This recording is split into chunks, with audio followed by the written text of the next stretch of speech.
Well, whenever we have threats like we did at Farragut and actually before that the meeting was called, it's important to involve the community in it.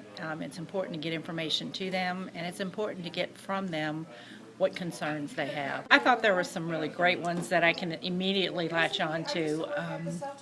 Parents talked about the importance of when the final all clear was done and when the sheriff had determined that he got all involved in all the threats under custody, that be communicated to them and to students. It seems so obvious, but we didn't do that. So that was really important to hear, and something we still can do.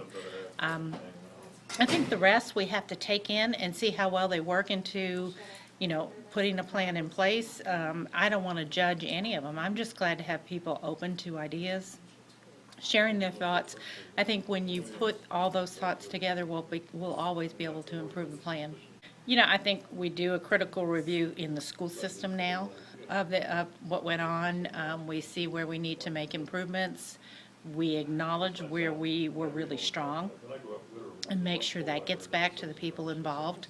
And it's a continuous process of evaluating what happens, planning for whatever is next. I think it's important to try to separate layers of responsibility.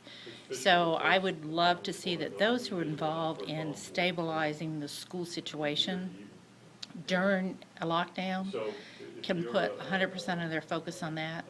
I think we need a next step layer removed, somebody whose primary focus is how do we communicate, making sure to keep that in the forefront of their responsibilities. And I think that's something we can put in place.